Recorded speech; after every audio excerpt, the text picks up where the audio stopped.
नौकरी केवल आजीविका के लिए की जाती है।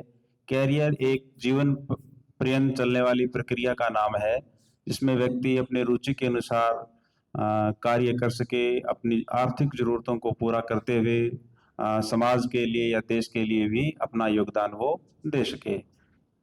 तो इस पर बात करने के लिए आज हाँ अपने विद्यालय में बहुत सारे मेहमान आए हुए हैं, जिन जो अलग अलग क्षेत्रों से आ, आए हैं। तो वो अपने अपने क्षेत्र की बात और कैरियर निर्माण के संबंध में वो आपको दिशा निर्देश, डायरेक्शन, जानकारियां देंगे। तो आप इसका जरूर फायदा उठाएं। हमारे इस कार्यक्रम की अध्यक्ष माननीय प्रधानाचार्य महोदया, उनका मंच पर मैं स्वागत करता हूं।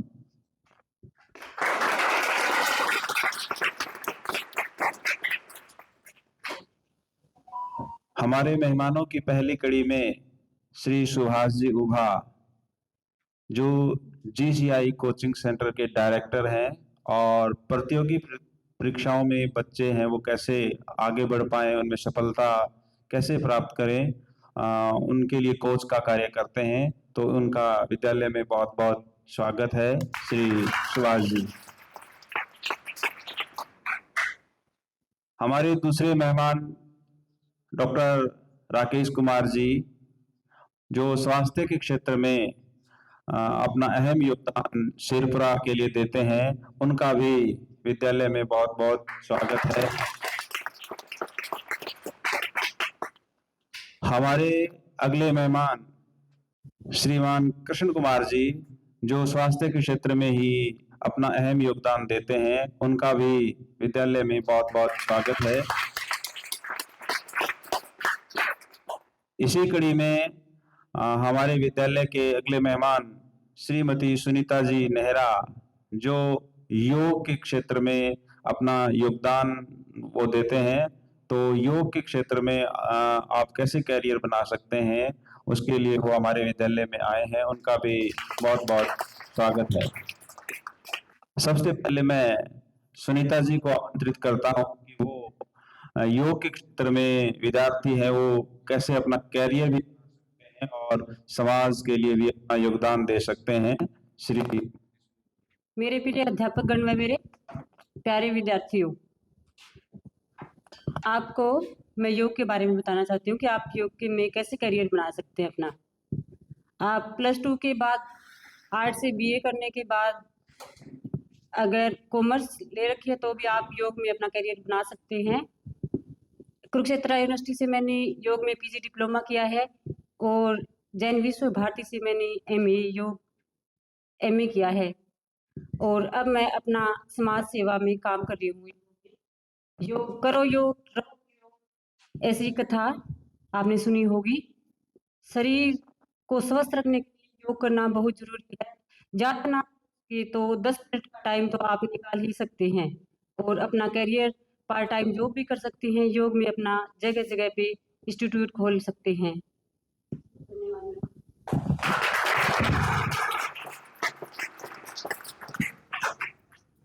अब मैं हमारे अगले मेहमान श्री सुभाष जी उभा को आमंत्रित करता हूं, जो जीसीआई कंप्यूटर सेंटर के डायरेक्टर हैं। उनसे आप जरूर लाभान्वित होंगे, ऐसी आशा है। बहुत बहुत धन्यवाद। आप सभी को नमस्ते बच्चों। आज शेरपुरा के राजकीय विद्यालय के अंदर करियर डे के ऊपर एक करियर गाइडेंस सेमिनार के रूप में जो कार्यक्रम आयोजित किया जा रहा है, इस कार्यक्रम में उपस्थित आपके विद्यालय के आदरणीय प्रधानाचार्य श्रीमती सुमन बालाजी और विद्यालय समस्त स्टाफ और इस कार्यक्रम को सफल बनाने के लिए पहुंचे श्री राकेश कुमार जी, पल्लवी जी बेनीवाल और डॉक्टर राकेश जी, जितने भी मेहमान इस कार्यक्रम को सफल बनाने के लिए पहुंचे, उन सबको भी मैं धन्यवाद देना चाहता हूं कि बच्चों में करियर गाइडेंस, अपने जीवन के लक्ष्य को चुनने के प्रति जागरूकता के तहत इस प्रकार के कार्यक्रम होने चाहिए। और जो आज उपस्थित हुए हैं उसके लिए इनका मैं आभार प्रकट करता हूं। देखो बच्चों, हम कुछ समय के लिए थोड़ा डिटेल से कुछ बातें करेंगे। थोड़ा रिलैक्स होकर के आप लोग बैठ जाना, बिल्कुल फ्री तरीके से, ठीक है। मैं कोई बहुत बड़ा कोई मोटिवेशनल स्पीकर नहीं हूँ। आप जैसे ही हम हैं, जिस प्रकार से आप लोग संघर्ष कर रहे हैं उसी प्रकार से जीवन में हम भी संघर्ष कर रहे हैं। अपना अपना क्षेत्र होता है जहाँ पर हम काम करते हैं। आज जिस उद्देश्य के लिए आप लोग इकट्ठे हुए हैं, इस विद्यालय के अंदर 10वीं तक के बच्चे कितने, एक बार हाथ खड़ा करेंगे। 10वीं तक के बच्चे, ठीक है। और 10वीं में कितने हैं, और 11वीं 12वीं में, ठीक है। हम सभी की बात करेंगे एक एक दो करके। अगर हम छोटी कक्षाओं की बात करें, जैसे तीसरी, चौथी, 5वीं, 6ठी क्लास के बच्चे भी है यहाँ पर है, 7वीं क्लास के बच्चे भी है, 8वीं क्लास के बच्चे हैं, उनको हम करियर गाइडेंस के रूप में कैसे मोटिवेट कर सकते हैं। पहले हम छोटे बच्चों की बात करते हैं। छोटे बच्चों के लिए अगर हम देखें तो उनके लिए ज्यादा तनाव वाली स्थिति नहीं है। जो बच्चा 5वीं क्लास में है उसका लक्ष्य क्या है कि अगली साल मेरे को 6ठी क्लास में होना। जो 6ठी क्लास में बच्चा है उसका लक्ष्य है कि मुझे अगली साल 7वीं क्लास में होना है, 7वीं में उसका लक्ष्य है 8वीं में, 8वीं में उसका लक्ष्य है 9वीं में, 9वीं में उसका लक्ष्य है 10वीं क्लास में जाना है। इतना सा लक्ष्य है आपका। लेकिन इस दौरान भी हम आपको करियर के बारे में कैसे जागरूक कर सकते हैं। अभी अगर हम आपकी रुचि की देखें कि आपकी रुचि किस क्षेत्र में है, रुचि का पता लगा सकते हैं, अध्यापक आपकी रुचि का पता लगा सकते हैं, आप खुद अपनी रुचि बता सकते हैं, आपके अभिभावक आपकी रुचि बता सकते हैं। उस रुचि के अनुसार जो सब्जेक्ट आपको ज्यादा पसंद है, जिसको पढ़ने में जब आपको आनंद आए, हर बच्चे का एक सब्जेक्ट ऐसा होता है जिसको पढ़ने में उसको आनंद आता है, उसको वो ज्यादा पढ़ता है और उसमें नंबर उसके ज्यादा आते हैं। आते कि नहीं आते। जैसे कोई 7वीं क्लास का बच्चा है यहाँ पर, खड़ा होना कोई भी एक बच्चा, कोई भी खड़ा हो जाओ। 7वीं क्लास में कौन सा सब्जेक्ट पढ़ने में आपको आनंद ज्यादा आता है। इंग्लिश पढ़ने में आता है, ठीक है। कोई और बच्चा 8वीं क्लास का, कोई भी। देखो अपन वैसे कोई भाषणबाजी वैसे नहीं करेंगे, अपन बातचीत करेंगे साधारण तरीके से। आपको मेरे साथ थोड़ी देर के लिए शामिल होना है। 8वीं क्लास में हो, क्या सब्जेक्ट, मैथ पढ़ते हो, चलो बैठो। अब देखो, एक बच्चे ने इंग्लिश बताया, एक बच्चे ने मैथ को बताया। अब इंग्लिश वाला बच्चा जो पढ़ने में होशियार है, इंग्लिश ज्यादा पढ़ता है, तो उसकी रुचि का हम पता लगा सकते हैं। और हम ये भी पता लगा सकते हैं कि बच्चे को आगे कौन से क्षेत्र के अंदर जाना चाहिए। इंग्लिश जिसकी बढ़िया है वो एक अच्छा इंग्लिश का टीचर तो बन ही सकता है, बन सकता है। इसके अलावा एक अच्छा कम्युनिकेटर भी बन सकता है, बन सकता है। इसके अलावा एक अच्छा गाइड भी बन सकता है, बन सकता है। अगर आप गवर्नमेंट जॉब में नहीं जा पाते हो तब भी एक अच्छे गाइड के रूप में, जैसे जितने भी अपने पर्यटन स्थल है, जैसे राजस्थान, पूरे भारत के अंदर पर्यटन स्थल है, वहां से अंग्रेज जब आते हैं और वो जब हमारी धरोहर के बारे में जानते, हमारे जो सांस्कृतिक विरासत है उसके बारे में जानते हैं, तो उनको एक गाइड की जरूरत पड़ती है और अच्छा खासा पैसा उसमें मिलता है। गाइड भी प्राइवेट भी होते हैं, राजकीय भी होते हैं, सरकार की तरफ से भी होते हैं, और कुछ गाइड प्राइवेट भी होते हैं। होते कि नहीं होते। अगर एक अच्छा कम्युनिकेटर है तो वो अपनी संस्कृति को एक तरह से उनको बताने का काम करेगा, करेगा कि नहीं करेगा, और उसका रोजगार भी चल जाएगा। तो इस प्रकार से एक बच्चे की हम रुचि का पता लगा सकते हैं। अभी एक बच्चे ने कहा कि वो मेरे मैथ ठीक है, मुझे मैथ में पढ़ने में आनंद आता है, उसके मैथ में नंबर ज्यादा आते हैं, तो इसका मतलब क्या हुआ, मैथ की एक वो टीचिंग लाइन में जाना चाहे तो मैथ की एक टीचर तो बन सकती है। इसके अलावा 10वीं के बाद वो सब्जेक्ट मैथ ले ले, पीसीएम ले ले, फिजिक्स केमिस्ट्री मैथ ले ले, आगे जेई की तैयारी करे, और जेई की तैयारी करके इंजीनियरिंग करे, बीटेक करे, इस फील्ड में भी वो जा सकती है, जा सकती है। तो ये तो रुचि का हम पता लगा सकते हैं छोटे बच्चों की। फिर हम वैसी सुविधा प्रदान करके उनको आगे बढ़ने में हम मदद कर सकते हैं। अभी अपने क्षेत्र की बात करें तो यहाँ हम देखते हैं कि 12वीं तक बच्चा ज्यादा सीरियस होता ही नहीं है। क्यों सर?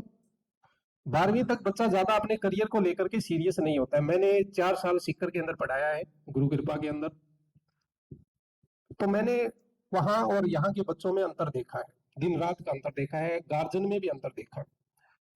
वहाँ कोचिंग के अंदर छोटे बच्चों के लिए प्री फाउंडेशन, फाउंडेशन इस नाम से क्लासेस चलती है। 6ठी क्लास से प्री फाउंडेशन नाम से क्लासेस चलती है। जो बच्चा नीट की तैयारी करना चाहता है, जो डॉक्टर बनना चाहता है, उसको वैसी सुविधाएं दी जाती है।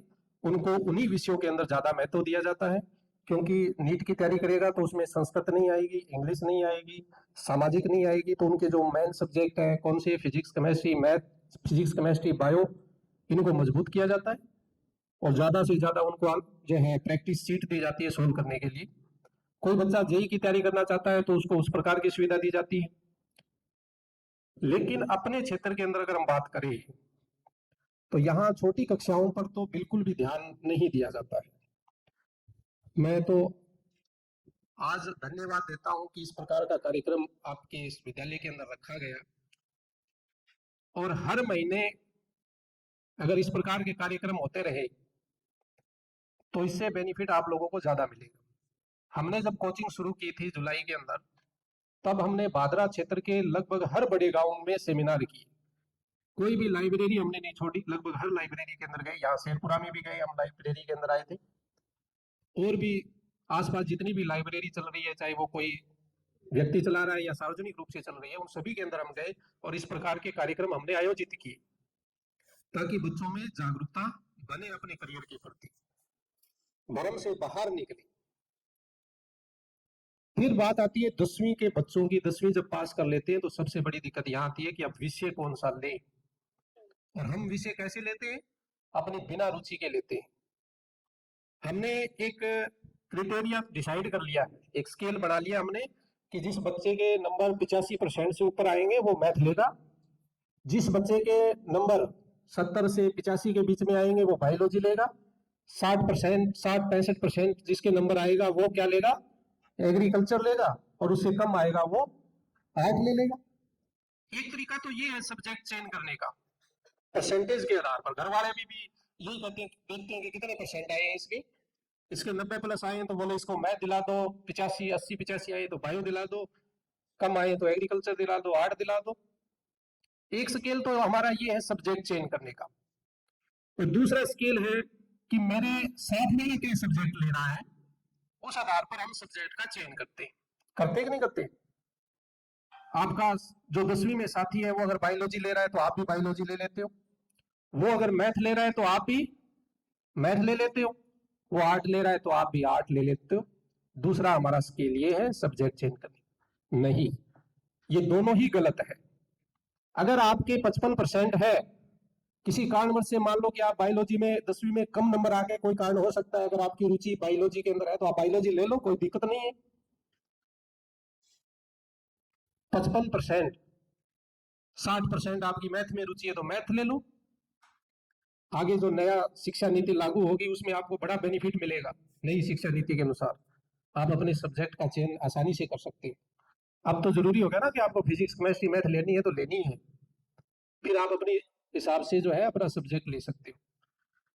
तो जब भी आप 10वीं पास करो, अपने सब्जेक्ट का चयन करो, तब आपको न तो अपने परसेंटेज देखने हैं कि मेरे परसेंटेज कितने हैं, न ये देखना है कि मेरा साथी क्या सब्जेक्ट ले रहा है।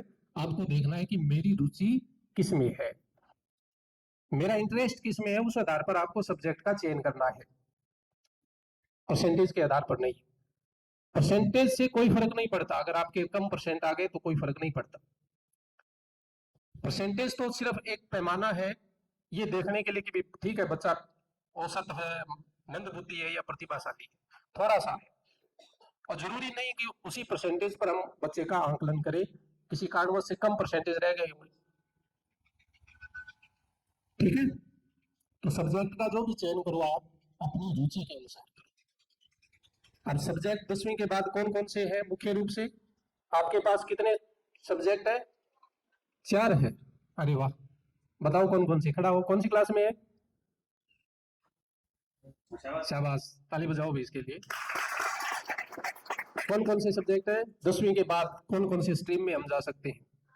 आर्ट साइड में, very good. Biology, math, agriculture, अरे वाह, एक बार पुनः ताली बजाओ।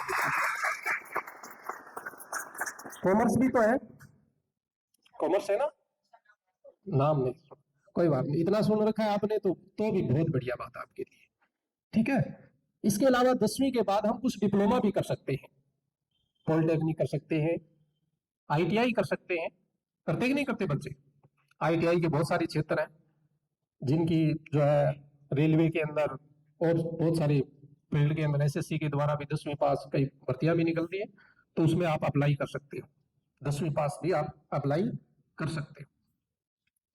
अब आपने सब्जेक्ट जो चेंज किया है, चाहे आपने मैथ लिया है, चाहे बायो लिया है, चाहे एग्रीकल्चर लिया है, चाहे कॉमर्स लिया है, चाहे आर्ट लिया है, आपको अपना लक्ष्य उस दिन निर्धारण करना होगा कि मैं इस सब्जेक्ट के साथ किस क्षेत्र में आगे बढ़ सकता हूं। लक्ष्य निर्धारण करना पड़ेगा। अगर आप लोग पढ़ाई करते रहोगे तो पढ़ाई का कोई अंत नहीं है, पढ़ते जाओगे। आपके पास 4 फील्ड है। एक तो है कि आप पढ़ते रहो, 10वीं के बाद 11वीं कर लो, 12वीं कर लो, फिर ग्रेजुएशन कर लो, फिर पोस्ट ग्रेजुएशन कर लो, पीएचडी कर लो, ऐसे बढ़ते जाओगे, कोई अंत नहीं है क्या? कोई अंत? कोई भी कोर्स हम कर रहे हैं, बीएससी कर लिया, एमएससी कर लिया, बीए कर लिया, एमए कर लिया, बीएड कर लिया, इसका कोई अंत नहीं है, लंबा चलेगा प्रोसेस। और इतने हम सक्षम है नहीं कि इतने सालों तक हम लगातार पढ़ाई कर सके, क्योंकि जीवन की उम्र भी तो कम हो गई है। 30-35 साल तक हम तैयारी करते रहे, पढ़ते रहे, उससे अच्छा है इतने हम सक्षम नहीं, इतने लंबे समय तक घर वाले भी अपनी सपोर्ट कर देंगे। अभी जो बच्चे कंपटीशन की तैयारी कर रहे हैं उनकी मानसिक हालात क्या है ये हम जानते हैं। अपने क्षेत्र में जैसे 25-26 साल में शादी कर देते हैं बच्चों की, उसके बाद वो घर संभालेगा या तैयारी करेगा? घर भी संभालना पड़ेगा, कैसे वो तैयारी कर पाएगा? ये तो लंबा प्रोसेस है। कोई सक्षम है तो वो इस फील्ड में जा सकता है। दूसरा है कि हम कोई बिजनेस कर ले। क्या कर ले? बिजनेस। और हम सभी मिडिल क्लास फैमिली से हैं, साधारण घरों से, है कि नहीं है? और बिजनेस करने के लिए क्या चाहिए? पैसा चाहिए। कम से कम छोटा से छोटा बिजनेस शुरू करने के लिए भी हमें 50 लाख रुपए चाहिए, 1 करोड़, 2 करोड़, 3 करोड़ रुपए चाहिए। तो बिजनेस लाइन भी हम नहीं कर सकते। कोई सक्षम है तो वो जा सकता है इस लाइन में, लेकिन चूंकि हम सारे मध्यम वर्गीय परिवार से आते हैं तो बिजनेस वाली लाइन भी हमारी कट हो जाती है 99% लोगों की। ये नहीं है कि 4 फैक्ट्री आपके पिताजी के और पिताजी ने कहा 10वीं कर ली बेटा, आप तो एक फैक्ट्री संभालना तो शुरू कर दे, फिर 2 साल बाद में दूसरी फैक्ट्री संभाल ली, तीसरी संभाल ली। ऐसे घरों से भी हम नहीं है, साधारण घरों से ही। एक मजबूरी ये होती है तीसरी की 10वीं करने के बाद अगर हम आगे नहीं पढ़ पाते हैं तो कई बार मजबूरी में काम भी शुरू करना पड़ता है। बहुत से बच्चे 10वीं के बाद छोड़ देते हैं पढ़ाई छोड़ देते हैं, फिर उनको कोई ना कोई प्राइवेट सेक्टर के अंदर काम करना पड़ता है। मजबूरी है, करना भी पड़ सकता है। और एक सबसे लास्ट तरीका जो है वो आसान भी है और उसके लिए आप लोग सक्षम भी हैं, और वो तरीका है सरकारी नौकरी की तैयारी। इसके लिए आपको ज्यादा पैसा नहीं चाहिए, आपको 20-30 लाख की आवश्यकता नहीं है। इसमें 2 चीज चाहिए, एक समय, 1-2 साल का, और एक आपकी मेहनत। राजकीय सेवा की तैयारी करते हो, जम करके तैयारी करते हो 1.5-2 साल के अंदर, तो फिर आपका सिलेक्शन होने के पूरे चांस है। तो अपने हिसाब से देखें तो मुझे ये लगता है व्यक्तिगत तौर पर कि पहली प्राथमिकता हम दे राजकीय सेवा की तैयारी करने की। अब 10वीं के बाद जैसे यहाँ पर भी ये लगा रखा है what to do after 12th, 12वीं के बाद क्या किया जाए। आपने देखा यहाँ स्ट्रीम भी लिखी हुई है, एनडीए में जा सकते हो, ठीक है ना। इसमें नेवी, आर्मी, एयरफोर्स, ये आपके लिए सेक्टर है। एयरफोर्स भी आसान तरीका है अगर देखा जाए 12वीं के बाद। इसमें 2 ग्रुप होते हैं, एक्स ग्रुप और वाई ग्रुप। पेपर भी इतना टफ नहीं आता, कंपटीशन भी इतना टफ नहीं है। एक्स ग्रुप के अंदर टेक्निकल बच्चे जो पीसीएम साइड से होते हैं वो जाते हैं, और वाई ग्रुप के अंदर पीसीबी वाले बच्चे जाते हैं जिनके पास फिजिक्स, केमिस्ट्री और बायोलॉजी है। ये भी एक अच्छा ऑप्शन हो सकता है कि 12वीं के बाद ज्यादा आपको पढ़ाई भी नहीं करनी पड़े और आसानी से एक अच्छी जॉब भी आपको मिल जाए। तो इस सेक्टर के अंदर भी आप लोग जा सकते हो। आर्ट के जो बच्चे हैं वो क्या करते हैं, ज्यादातर 12वीं के बाद बीए, बीए के बाद बीएड या एमए करते हैं। क्यों सर? उनका सिस्टम लंबा चलता है और साथ में वो कोई जॉब पकड़ लेते हैं, कोई काम शुरू भी कर देते हैं और प्राइवेट बीए एमए उनकी चलती रहती है। उन बच्चों के लिए मेरा सुझाव है कि अगर आप ग्रेजुएशन कर रहे हो तो आप प्राइवेट आपके लिए बेटर रहेगा। प्राइवेट ग्रेजुएशन कर लो, बीए तो हो जाती है सर, बीएससी में थोड़ी दिक्कत आती होगी, प्रैक्टिकल होती है। बीए आप प्राइवेट कर लो, उसमें कोई फर्क नहीं है, आपके नंबरों का कोई फर्क नहीं पड़ेगा कंपटीशन के अंदर। बीए प्राइवेट कर लो और साथ में किसी कोचिंग में एडमिशन लेकर के आप कोई कंपटीशन की तैयारी शुरू कर दो साथ। जैसे अभी राजस्थान सरकार ने बहुत सारी वैकेंसीज निकाली हुई है। 10वीं पास भी एक वैकेंसी आई हुई है चतुर्थ श्रेणी कर्मचारी की, सहायक कर्मचारी की। अभी 52,000 उसमें पोस्ट है। उम्र है उसकी 18 से 40 वर्ष। अब जिन्होंने अभी 10वीं करेंगे उनकी तो उम्र नहीं होगी, लेकिन जिन्होंने 2 साल 3 साल कर रखी है, एक बड़ी वैकेंसी है सहायक कर्मचारी की, चतुर्थ श्रेणी कर्मचारी की। अभी 52,000 पोस्ट है उसमें, और हो सकता है वो, जैसी उम्मीद लगाई जा रही है कि वो 85-90 तक जा सकते हैं, 90,000 पोस्ट जा सकते हैं। तो उसकी भी आप तैयारी कर सकते हो। एक बार छोटी मोटी नौकरी पकड़ लो, अगर आपका उद्देश्य है, लक्ष्य है कि हम और बड़ी नौकरी के अंदर जाए, तो एक बार जैसी भी नौकरी मिले छोटी मोटी उसको पकड़ लो और उसके सारे आगे तैयारी कर करके आप आगे बढ़ सकते हो।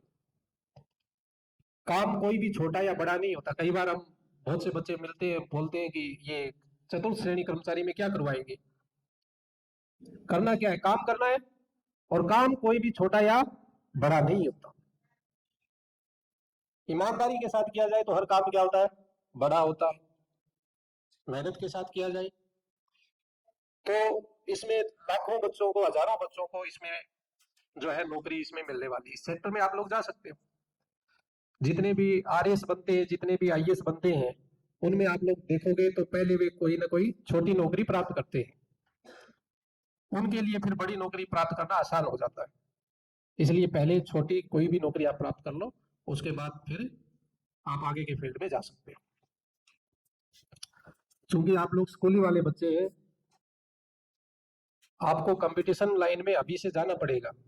उसके कुछ तरीके हो सकते हैं।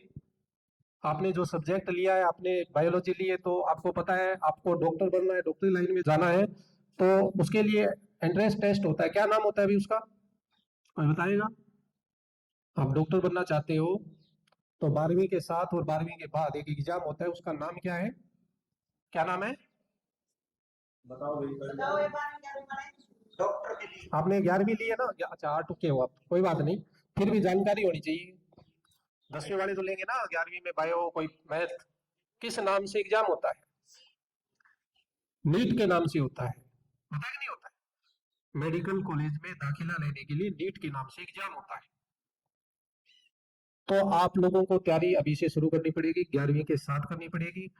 कोचिंग वाले तो डरा देते हैं, बड़ी बड़ी जो कोचिंग है वो डरा देती है कि ये आएगा वो आएगा सिलेबस। नीट में तो 80% बायोलॉजी जो है आपका सब्जेक्ट, वो 11वीं 12वीं से ही आता है। जो सब्जेक्ट आप पढ़ रहे हो अभी वर्तमान के अंदर 11वीं 12वीं के अंदर जो पढ़ोगे, उसी को गहनता से पढ़ लो, अलग से पढ़ने की जरूरत नहीं है आपको। कोचिंग वाले तो कोचिंग चला रही है, हम भी चला रहे हैं, है ना? तो वो तो डराएंगे, लंबा चौड़ा सिलेबस आपको दिखाएंगे कि कोचिंग नहीं करोगे तो सिलेक्शन नहीं होगा। हम भी नहीं कहते कि सभी बच्चे कोचिंग करो। हम भी गांव में सेमिनार करने जाते हैं, लोगों से मिलते हैं, तो हम नहीं कहते कि आप लोग कोचिंग करो। हम तो ये कहते हैं कि अगर आप कोई तैयारी कर रहे हो तो उसमें हम आपकी मदद किस प्रकार से कर सकते हैं। आप घर पर बैठ करके तैयारी करो, लाइब्रेरी में बैठ करके तैयारी करो, सेल्फ स्टडी करो, कैसी भी तैयारी करो, ऑनलाइन माध्यम से तैयारी करो, किसी भी प्रकार से तैयारी करो। हमारी क्या मदद आपको मिल सकती है, उस तरह की हम सहायता आपको लोगों को कर सकते हैं। कोचिंग जो होती है वो तो एक माध्यम होती है, कोचिंग सिलेक्शन का गारंटी नहीं देती। हालांकि हम खुद कोचिंग चला रहे हैं, फिर भी हम ये बात कर रहे हैं कि कोचिंग सिलेक्शन की गारंटी नहीं देती है। कोचिंग तो एक माध्यम है। जैसे आज हम सारे माध्यम बने हैं, यहाँ सर डॉक्टर साहब माध्यम बने हैं इस करियर गाइडेंस सेमिनार के रूप में, ऐसे ही कोचिंग तो एक माध्यम है। बात आपके लग गई, दिल को छू गई, अगर आपने मन में धारण कर लिया तो सफलता मिल जाएगी, अन्यथा सफलता नहीं मिलेगी। जब तक भीतर से आवाज नहीं आएगी तब तक आप लोग जीवन में कुछ नहीं कर सकते। हमारे कहने से, समझाने से आपको मोटिवेशन नहीं मिलेगा। मोटिवेशन खुद का होता है, दूसरा कोई मोटिवेट नहीं कर सकता आपको। और मोटिवेशन के लिए कोई ना कोई कारण चाहिए। अगर जीवन में कोई कारण नहीं है कि मैं ये काम क्यों करना चाहता हूं, तब तक हमें सफलता नहीं मिलती। कारण होता है कोई। कई बार दिमाग में ऐसी बात बैठ जाती है कि मेरे को तो करके दिखाना है। कोई उपहास करते हैं आपका, कई बार जिद पकड़ लेते हैं कि नहीं पकड़ लेते अपन कि मेरे को ये काम करके दिखाना है, तो उसमें हम सफल हो जाते हैं।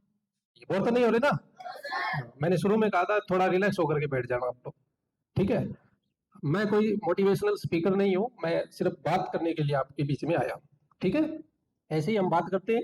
या तो सबने माइक दे दिया, मैं खड़ा होकर के बात कर रही हूँ, बाकी हम बैठ करके ऐसे 30-40 बच्चे ऐसे लाइब्रेरी में बैठ जाते हैं कुर्सियां लगा करके, फिर हम उनके बीच में बैठते हैं, फिर आराम से बातें करते हैं, ठीक है। तो मैं ये कह रहा था, कोई ना कोई कारण होगा तभी हम कोई काम कर सकते हैं। अब अपना तो पूरा पानी लगा है, सारा एरिया में लगा है ना।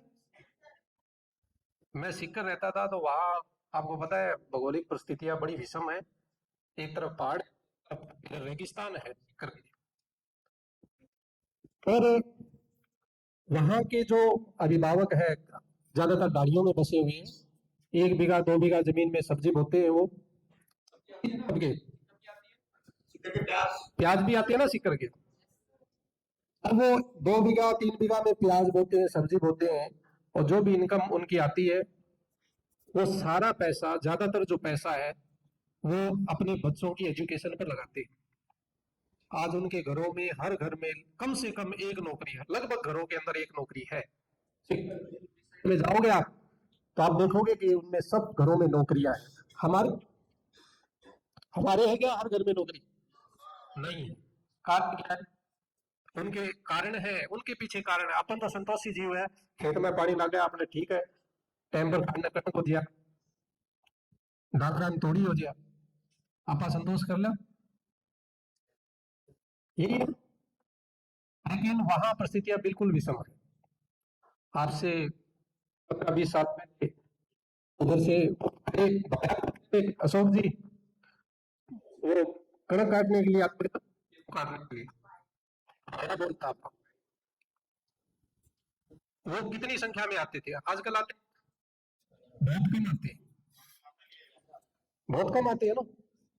सीकर चोमो उस साइड के बहुत सारे ट्रैक्टर भी आते थे अपनी साइड में, आजकल वो नहीं आते।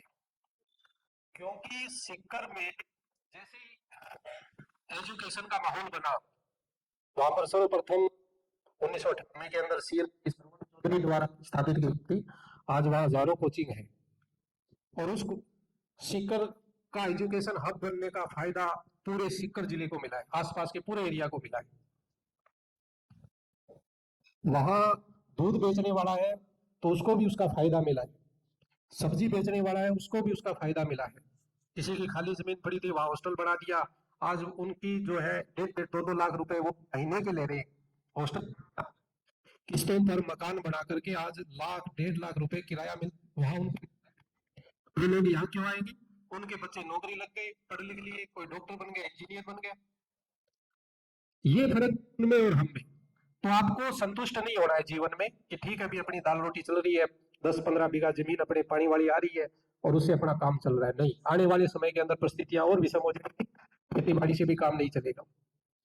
तो पहली प्राथमिकता में रखो अपनी राजकीय सेवा में हमें जाना है।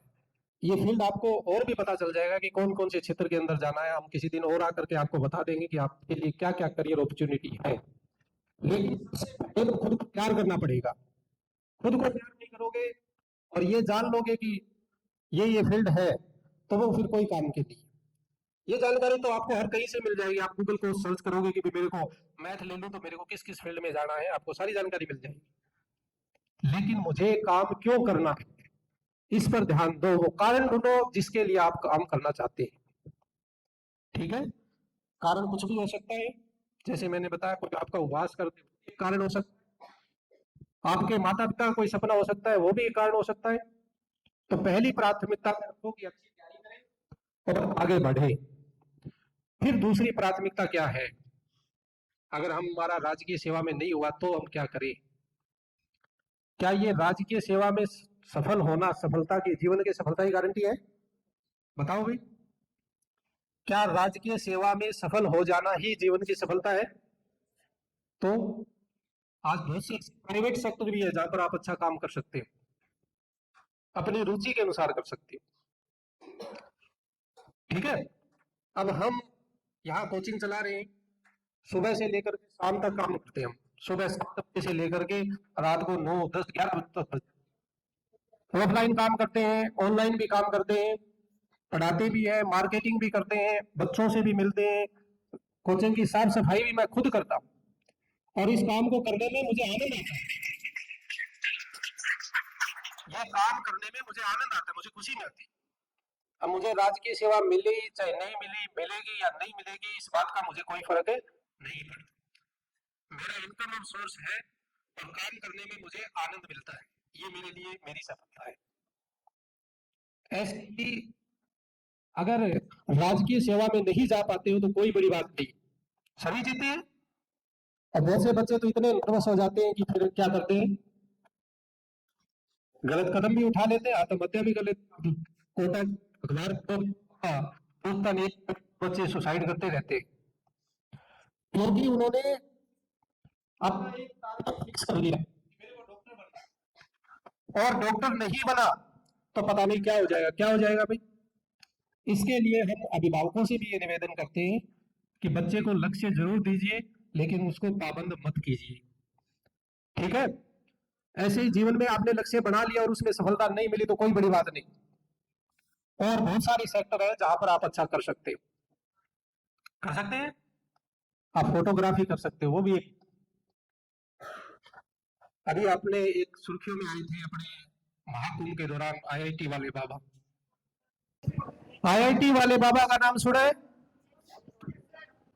तो वो क्या है, नौकरी भी लग गई, विदेश में भी घूम आए, विदेश में भी नौकरी कर ली, अपने इंडिया में भी नौकरी कर ली उन्होंने अच्छी, और अच्छा लाखों रुपए का उनका पैकेज भी था। फिर भी वो जीवन से संतुष्ट नहीं हुए और उन्होंने क्या कर लिया, साधु का वेश धारण कर लिया, महाकुंभ में बड़े प्रसिद्ध हुए। तो मेरे कहने का मतलब ये है कि राजकीय सेवा मिल जाना या जो हम चाहते हैं उसमें हमें सफलता नहीं मिलती है, तब भी हमें मायूस होने की जरूरत नहीं है। आप प्राइवेट सेक्टर के अंदर भी बहुत अच्छा कर सकते हैं। मेरे साथी है जो पीछे अभी रिकॉर्डिंग कर रहे हैं, सोनू जी, ये भादरा में पहले कोई और जॉब करते थे और अभी हमने सबने मिलकर के एक नया चैनल शुरू किया है थार प्राइम के नाम से, न्यूज चैनल शुरू किया है, जिसमें हमारे एक साथी जो गवर्नमेंट जॉब की तैयारी कर रहा था सिक्कर, वो तैयारी छोड़ करके यहाँ हमारे साथ आ गया। एक ये सोनू जी जो आपके सामने बैठे हैं, ये पहले भादरा के अंदर अलग से जॉब कर रहे थे, उन्होंने 18-20 हजार की जॉब छोड़ करके और ये हमारे साथ आ गए।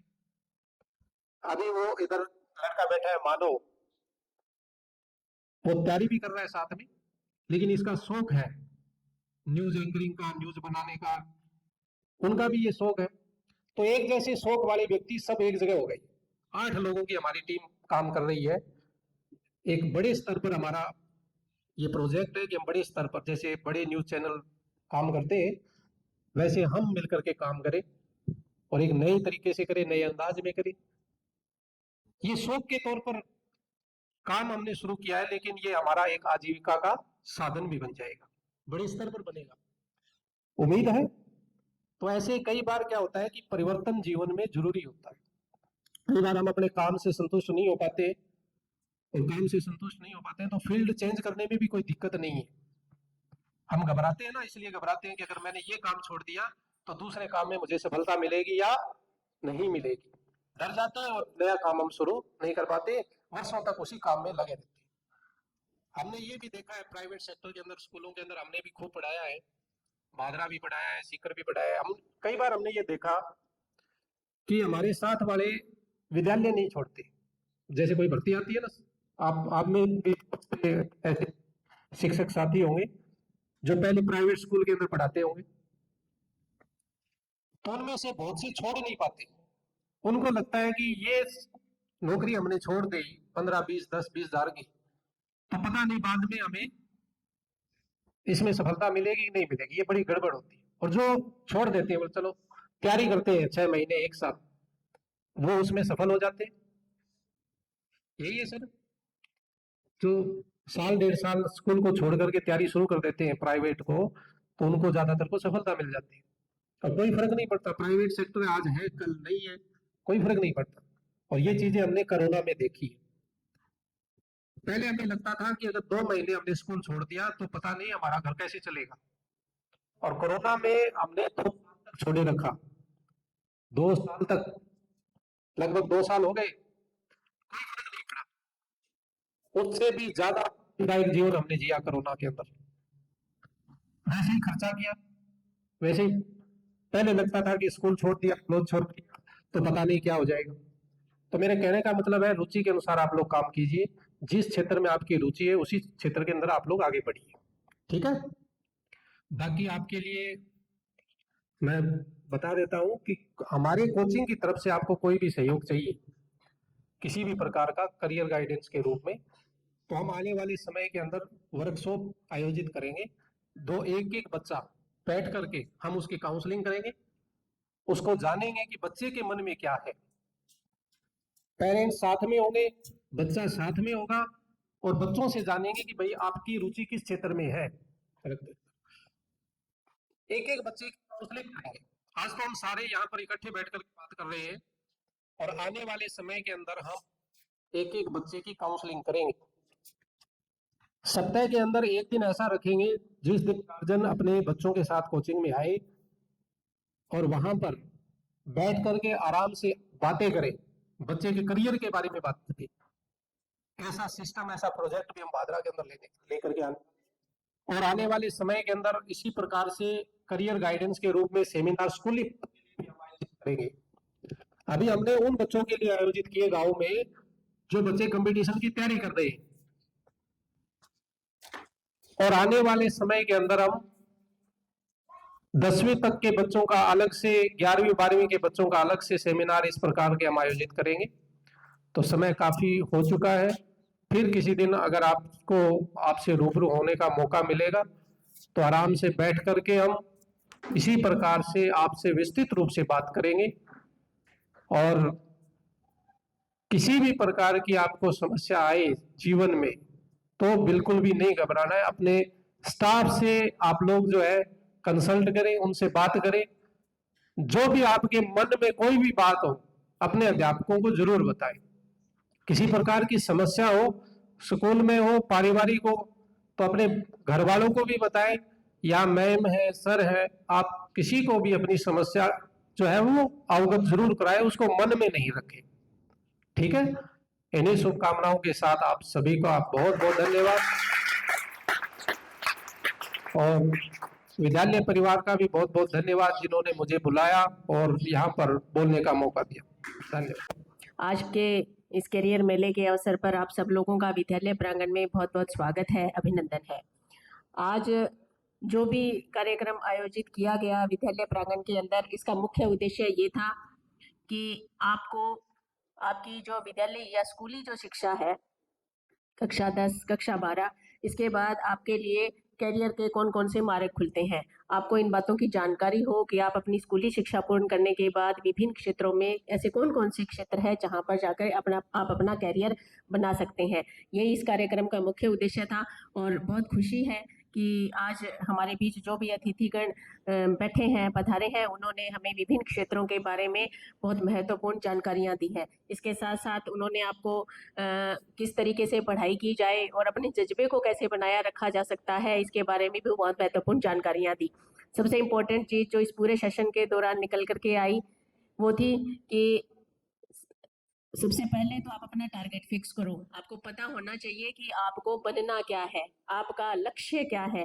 तो सबसे पहले अपना लक्ष्य निर्धारित करो। उसके बाद जब आप अपना टारगेट फिक्स कर लेते हो तो आसपास की सारी चीज़ों को भूल जाओ और सिर्फ अपने लक्ष्य के ऊपर ध्यान केंद्रित करके उसको प्राप्त करने के लिए जो भी प्रयास करने हैं, जो भी तरीके अपनाने हैं, जो भी योजनाएं बनानी है वो बनाओ और उनको क्रियान्वित करो। सब इसके अलावा जो एक और इम्पोर्टेंट चीज़ थी वो थी कि असफलताओं से घबराना नहीं है, प्रयास करना है अपने टारगेट को अचीव करने के लिए। लेकिन अगर आ जाती है असफलताएं रास्ते के अंदर तो उनसे घबराने की ज़रूरत नहीं है, उनको एक सीढ़ी बनाइए और सफलता के मार्ग पर अग्रसर हो जाइए। आज हमने इस सेशन के दौरान RAS, IAS, UPSC, RPSC, UGC net, JRF, assistant professor और प्रोफेसर जैसे शब्दों का यूज़ किया। मेरा ये मानना है कि शब्दों की अपनी एक वाइब्रेशन होती है और विचारों की भी अपनी एक वाइब्रेशन होती है।